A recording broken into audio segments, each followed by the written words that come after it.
বাংলাদেশ সেনাবাহিনী আঙুল সোজা রাখে, তবে প্রয়োজনে আঙুল বাঁকাও করতে জানে। বাংলাদেশের মানবিক আচরণকে এতদিন দুর্বলতা ভেবেছিল পার্বত্য চট্টগ্রামের কুকিচিন আর্মি। বাংলাদেশের মিডিয়ার এই সমস্ত খবরগুলো শুনলে দেখে মনে হয় যে আজকের দিনে বিশ্বের সুপার পাওয়ার আমেরিকা তাদের কাছে হার মানতে বাধ্য। বাংলাদেশের সেনাবাহিনী এতটা ক্ষমতাশালী যে তারা আঙুল সোজা রাখার পরে প্রয়োজন পড়লে সেই আঙুলকে বাঁকা করে সবকিছু ঠিক করতে পারে। আর এরা এতটাই আঙুল বাঁকা করতে পারে, সেই জন্য তাদের হাইজ্যাক হওয়া জাহাজকে এখনো পর্যন্ত ছাড়িয়ে আনার কোনো ক্ষমতা হয়নি। সেখানে এর আগেও জলদস্যুরা তাদের জাহাজকে হাইজ্যাক করে। বাংলাদেশ সরকার আর বাংলাদেশ সেনা টাকা দিয়ে ছাড়িয়ে আনে। এই হচ্ছে বাংলাদেশ সেনাবাহিনীর আঙুল সোজা থেকে বাঁকা করার ক্ষমতা। বাংলাদেশ সরকারের সাথে শান্তি আলোচনা চলাকালীন সময়ে পিছন থেকে ছুরি মারছে পার্বত্য চট্টগ্রামের এই সন্ত্রাসী দল। মনে আছে নিশ্চয়ই, গত বছরের আগের বছর বাংলাদেশ সেনাবাহিনীর জিরুনি অভিযানে নাকাল হয়ে বাংলাদেশ সরকারকে শান্তি চুক্তি করতে অনুরোধ করেছিল। শান্তির ডাকে সাড়া দিয়ে বাংলাদেশ সরকারও এদের সাথে শান্তি আলোচনা চালিয়ে যায়, কিন্তু এরই সুবিধা নিয়ে আরও সংঘবদ্ধ হয় কুকিচিন সন্ত্রাসী দল। কথায় আছে আঙুর ফল না পেলে শেষে কিন্তু আঙুর ফল টকি ছিল, এমনটাই বলেছিল শিয়াল। সেম জিনিস আজ বাংলাদেশের সাথে ঘটছে। বাংলাদেশের সেনা পার্বত্য অঞ্চলের সন্ত্রাসীদের দমনে ব্যর্থতা হওয়ার পরে তারা তাদের আলোচনায় বসে সবকিছু মিটিয়ে নিতে চায়।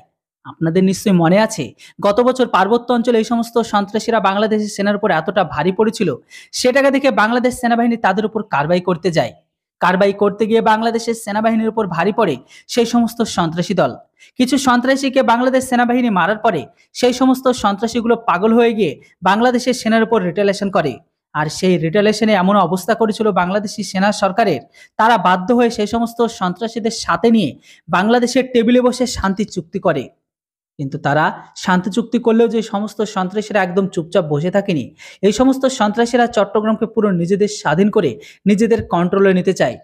আমার এখানে প্রশ্ন একটাই, ভারতের জম্মু কাশ্মীর থেকে শুরু করে অন্যান্য জায়গায় সমস্ত দেশের মানুষগুলো যদি সেই সমস্ত শত্রুদের সাথ দেয়, তাহলে এই মুহূর্তে আমাদের কি উচিত নয় কুকিচিনদের সমর্থন দেওয়া আর পার্বত্য অঞ্চলকে স্বাধীন করার জন্য আহ্বান জানানো? অবশ্যই আপনাদের মতামত কিন্তু লিখে জানাবেন।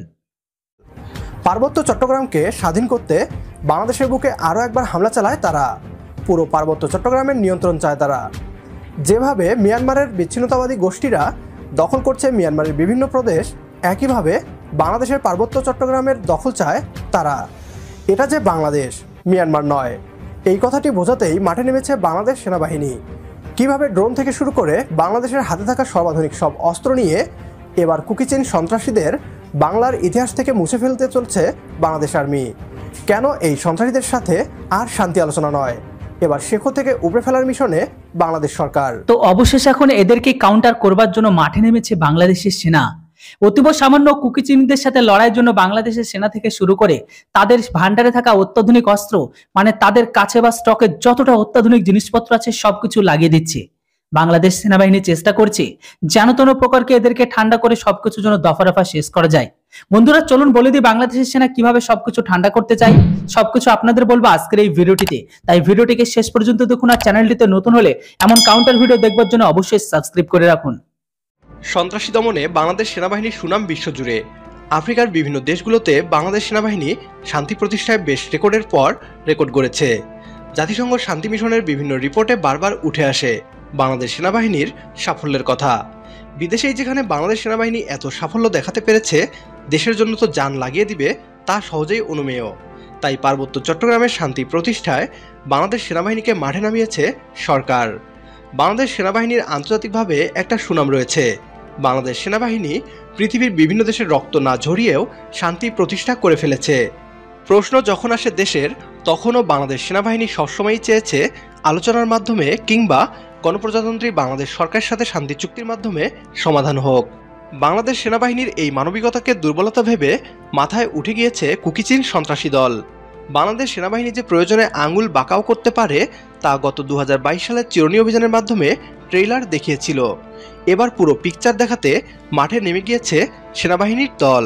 ভালো করে ইতিহাস থেকে আজকের দিনে দেখলে বুঝতে পারবেন সন্ত্রাস দমনে তেমন বড় কোনো একটা সাফল্য অর্জন করতে পারেনি বাংলাদেশের সেনা। বাংলাদেশের অনেকের দাবি থাকে তারা শান্তিরক্ষী মিশনে মানে তারা নাকি বেশ ভালো সাফল্য পায়। প্রথমত বলে দিই, শান্তিরক্ষী মিশনে প্রতিটা দেশের সেনাবাহিনী থাকে। প্রতিটা দেশের সেনাবাহিনী মিশন যখন করে সাকসেস কম বেশি পেয়ে থাকে।